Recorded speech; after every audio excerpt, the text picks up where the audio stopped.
Good day. This is the Elliott Wave weekly update for the S&P 500 being recorded on Saturday, December the 28th, 2024. I'm going to start on the 4-hour chart because there's nothing to be changing with my largest picture. We continue to operate within a primary fifth wave going up. We still have completed within that fifth wave going up, intermediate wave 3. And that occurred on December the 11th. And as marked. And from that level, we have begun, in my estimation, which remains an intermediate fourth wave down. Now, where are we within that? So I'm going to try to open this up just a little bit so we can see inside where we are. And so there is the end of the intermediate third wave. So we're coming down, and we're going to be coming down in a minor degree ABC. And right now, what I'm labeling as minute degree, so what we're forming is that initial minor A wave.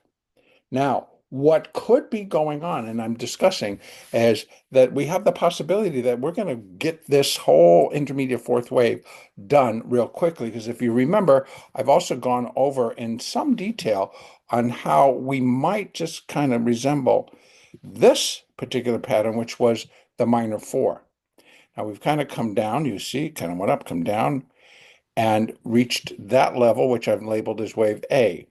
Now, if indeed that it is going to come down very quickly, the intermediate fourth wave, and we end up down into these levels, which you're going to see, it has some indication that it has that possibility to get inside that fourth wave, and it could be just as nasty in terms of how it's going to happen once we get there. So, and what I mean by that is that we had a very strong down day, would have been on the 18th of December. It was like bam. And that was on the Fed day when the Fed made their interest rate decision. They gave the market what it was expecting, which was a 25 basis point cut, and then also threw in some additional guidance in terms of they may not be cutting as many times as people suspect in 2025. And that just then sent the market on a tailspin lower. Now, what we do see is that we are going to be coming down in a minor degree A wave, or we're already doing it. So I want to go over both.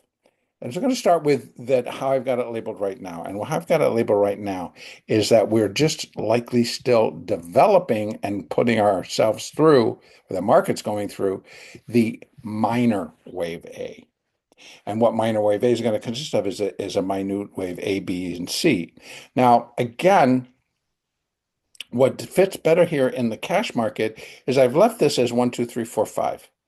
So the A wave is five waves. And then the B wave being a 3. And so that's what I labeled. So this would have been last week's high. And then we came in on Friday, we gapped lower, and we sank.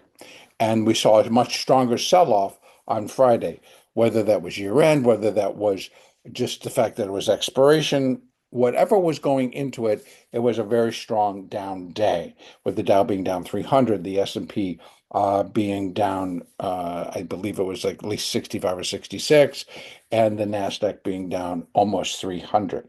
All of those down greater prior to that just kind of spring right up into the close for the expiration. Now, what could the market really be showing us? It's either showing us that we're in a minute C wave, and if that's the case, what we got is C would be equal to A at 57.89, 57.90. But 1.618, which is pretty standard, would be 56.30. So now you see if we start to come further down, if we go to 2.618, we're 53.72, and now we are inside the previous fourth that we're looking for the intermediate fourth wave to come in. Now, if I'm only going to come down and finish this minor A wave, right? ABC minor A, ABC minor B, and then that stronger C wave, this is all going to roll out into 2025, obviously. because come Monday, we have Monday and Tuesday, and then Wednesday's a holiday, New Year's.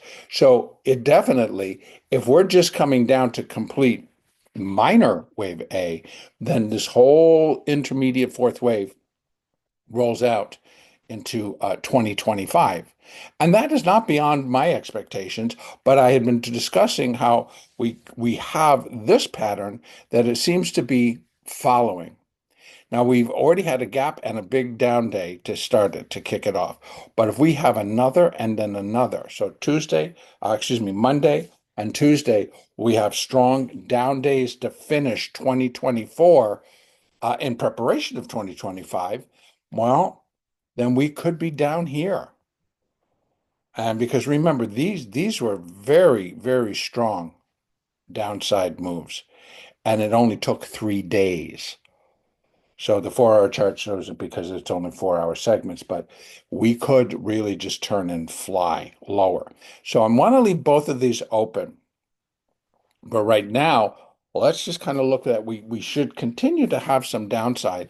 And if I bring this into the hourly chart, ding, ding, ding, ding, ding, and you're going to see that how we came off was pretty strong, but it looks like there's the B wave, right? So I've taken off all the other fibs that were showing for upside. And you forgive me for this because I'm working on my laptop and it's very sensitive, obviously. There we go. So I had all for the continuation of a B wave and possibly getting up even further, closer to 6,100 before finishing, and that would have made it more of a flat. But I'm leaving it as is, which suggests we're going to come back down in a stronger C wave. And if anything, we got 1, 2, 3, 4, 5, and that may be just wave 1 of C. Or possibly this is 1 of C, 2 of C, 3 of C, 4 of C, 5 of C. So the way that that kind of traded out on Friday kind of leans me towards that we're going to have a stronger decline to continuing on Monday and Tuesday to finish the year. How we go after that? So again, let me just take this one step further. If we are indeed, I'm going to have to bounce these up to 1 degree. So what we finished here, so in other words, what we got going on here is these are all going to be minute 1, 2, 3, 4, 5 for minor A, ABC, minute ABC for minor B. And now we're coming down in minute degree 5 waves. So minute 1, minute 2, 3, 4, and 5 to finish minor C, and then in turn that intermediate fourth wave. Now that again to me would be pretty strong, uh, in terms of that and just on a Fibonacci basis, if we're using Fibonacci time sequences, that we're looking for an intermediate degree fourth wave to likely take us 3 months as a minimum, maybe even longer. And I had discussed that previously in a weekly update where we're looking for this correction that might take us into mid 2025, and then we rally up to finish, and then finish the minor 5, excuse me, the intermediate fifth wave, and then that in turn finishes the primary fifth wave, and in turn finishes then that cycle wave 3. So again, we've got some choices here on timing, but I've got to take it really week by week or day by day to see how this is all going to play out in the current intermediate fourth wave. So intermediate wave 4 could take us into the beginning of the year and maybe take us, a month or 2 or 3 to fully roll out. In that case, then these are going to be minute A, minute B, minute C, minor A, ABC up for minor B, and then a 5 waves down for minor C to then complete. So those are the time factors that I'm trying to explain right now. We really have the market has some choices that to put in what could kind of come next. Now, again, pulling this back into shape this way, well, let's just kind of back out to that 4-hour chart. and open it up from here. So we can see in depth. So wave C on a minute level might just come down to 100%. Then is, A equals C or C equals A would be right there. That would fit. And it still would be a pretty strong decline to put in, say, for example, Monday and Tuesday. And so what we're looking at here is we had the close on Friday was 59.70.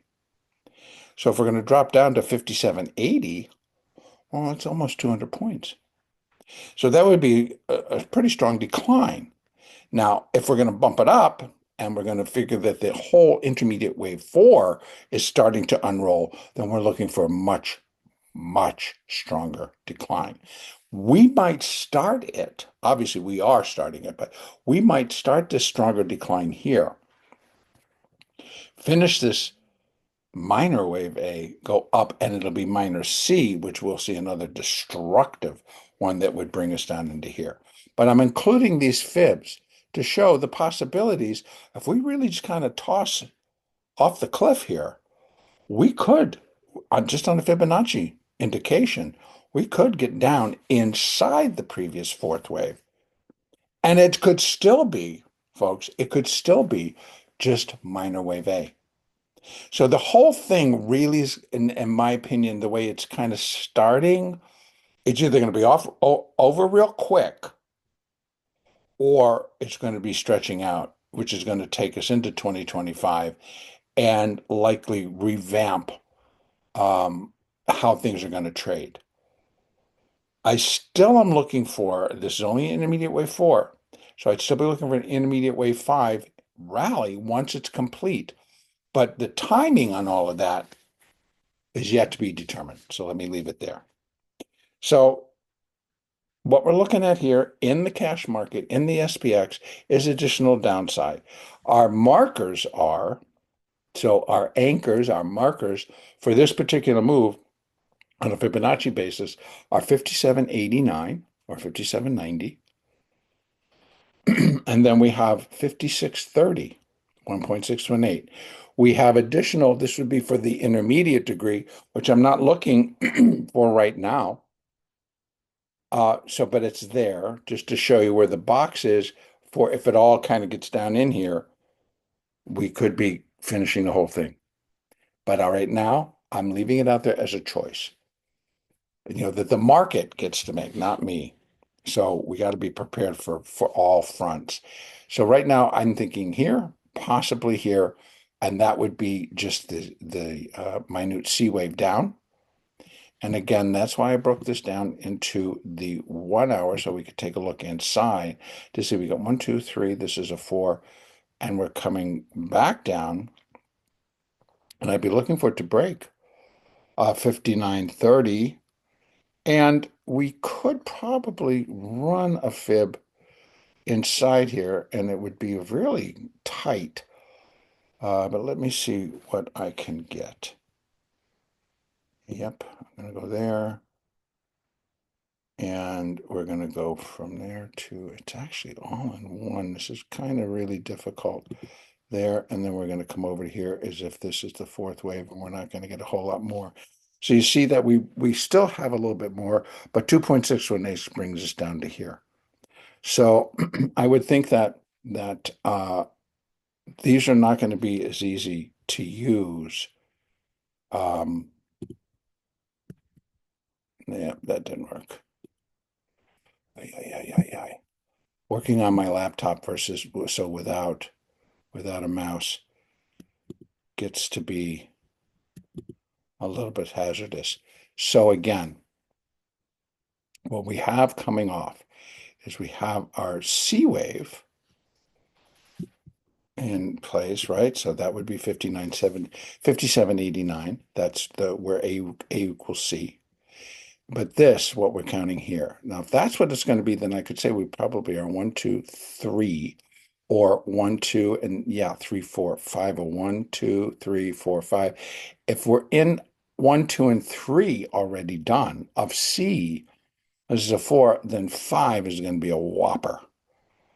So again, how it's all forming right now does not tend to look like we're really not going to stop here. Because if this is just coming down in wave one, then we have much bigger fish to fry. And that would be down into here. That's on the SPX. We'll see what they want to do to finish the year. So in other words, Santarelli, we had it. They followed through. They gave us a little bit more, and then that's it. Bam. And when they started, so don't forget on Friday, it didn't really look like it was just going to panic and drop. But boy, did it. And it just was not going to stop. So it was wave after wave of just hitting the markets. All right, so I'm going to go out real quickly to the daily chart, and we're going to open this up to see if we got any look at our moving averages. And we can see, okay, we broke below the 20, we broke below the 8, but the market tended to go flat versus really starting to sink. If we break below the 50, which is at 59.18, 58, 59.19, then we're likely going to start to accelerate again. It stopped just shy of it on Friday during the sell-off and bounced back up. But if they just come back in and go, no, well, then it breaks there. Our next level truly kind of comes down to this low, to that fib level. So it's 58.29 down to 57.90 would be our support zone. And then again, we'd be looking at an ABC in the minor A if it were to hold and the market were to turn. All right, so let's kind of go over. I'm going to put it back on the 4-hour chart and take a look at the ES, futures market. Excuse me. The futures market always tends to have a little bit more advantage because A, it trades all through the Globex when the cash market is not, and we get to deal with it for an hour after the market closes, as we've seen. All right, so here, still in place, but at that high, the previous high, which takes us over to like the 8th of December. That's where I'm marking the high in the futures market. I may move it back over to here so that our counts are going to be similar, because here it's an ABC down for wave A, ABC up for wave B, and still like it's not going to be a flat.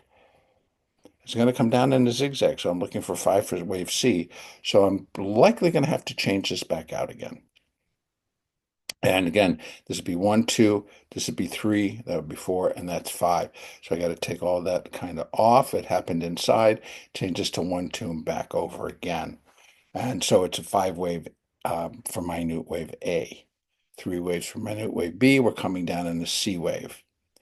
And again, the decision as to whether we're going to bump that up to the minor degree yet to be determined.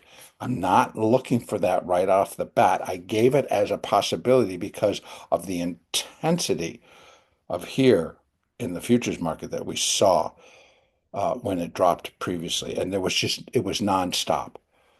All you got to do is go back to August and just kind of think about what really was taking place. And it really was because the market had dropped from risk on to risk off, and that risk off hit, and it hit the market very hard. Now, we kind of did drop into risk off when we were coming into the low for this A wave, but then they popped it back up, and not that I don't think risk on ever really got triggered back into play, except when the market moved back above 6,000. That was SPX 6,000. And we saw a little bit, and then it just died. And it managed to just slam itself back down below via the SPX back down below 6,000. So we could say that the whole foray above 6,000 was just the market marking things what they needed for the expiration. And then once that kind of happened, there was no longer need. So if things were monetized, there was no longer need to hold the market up, and it just kind of slid and it dropped back below. So we can consider it a failure. And so no real risk on. And so that would suggest that we're still in this risk off type of an atmosphere. And the way things traded on Friday definitely left me with that feeling. It's like it's risk off, folks, on what they were thinking they were going to get for the 31st, right? Which is Tuesday. So they got the 31st expiration on Tuesday.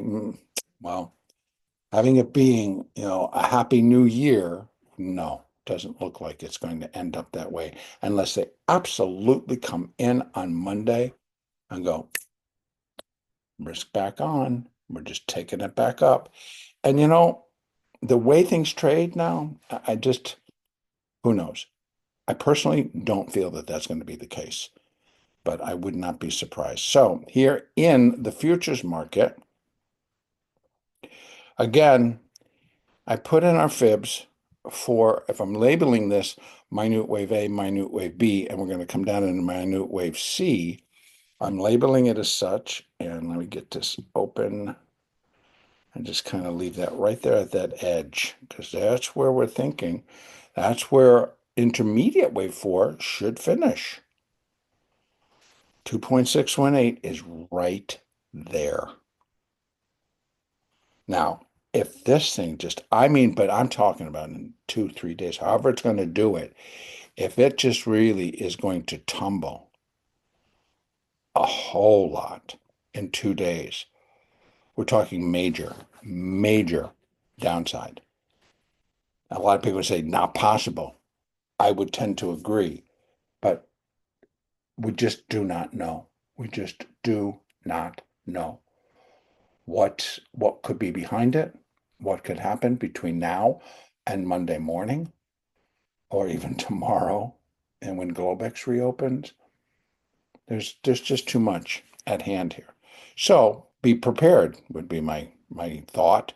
Now, if we're just going to come down in a straight C wave as a part of minor wave A, which we still can, and again, change this thing over to 5. It could be a 5, 3, 5. 100% C equals A, 5788. 1.618, 5590. That I think could come into play.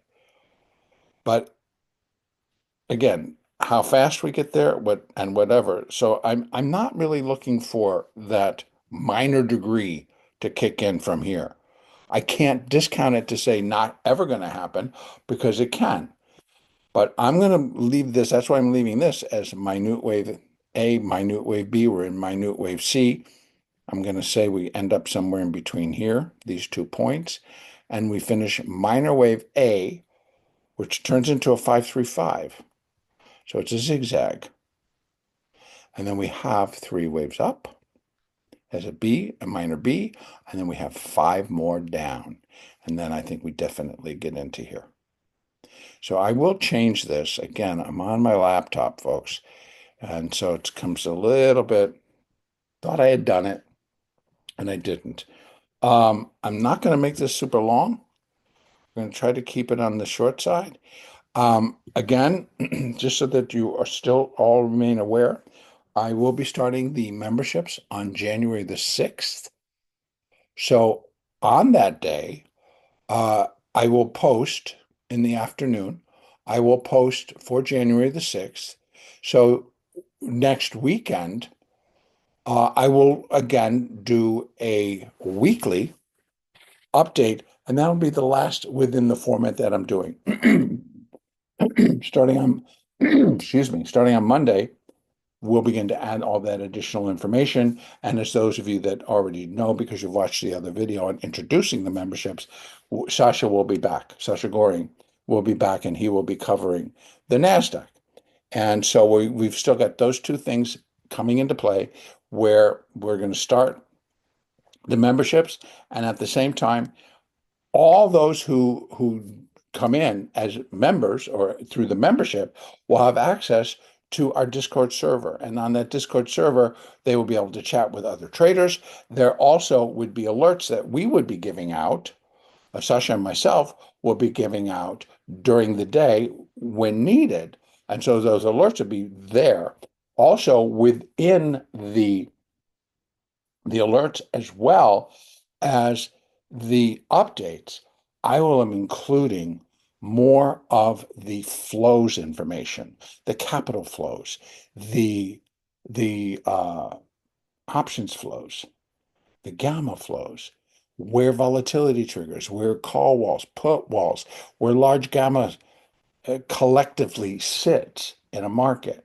What would happen if those levels are broken? What would we expect? That's all going to be the additional information. And I'm going to lay it out a lot cleaner in terms of the terminology that I use, because I'll talk about an anchor, I'll talk about different fib levels here, but they really end up being associated with other factors that go into play and through my discussions on what essentially is the call wall, what essentially is the put wall, what is a volatility trigger, what are we looking at, what is risk on, what is risk off.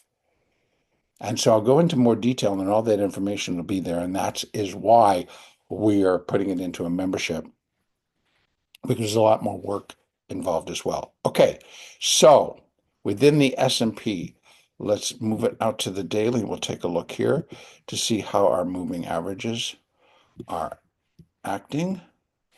And right now, you can see the same deal. On Friday, that's a pretty nasty little bar there. And for in essence, I don't think, yeah, it's not done all by itself. So there's still additional downside, and I think it could get real ugly. So on the daily, we did break the 20, we did break the 8, and we did break the 50. Closed back above the 50, but I think we come back down through it and then just keep going. So I think basically 57.88 is almost, to me, in view. And we could have 2 days of some pretty strong downside. All right, that's going to be it. The next Elliott Wave Daily will be on Monday, January, right? I'm way ahead. Monday, December the 30th.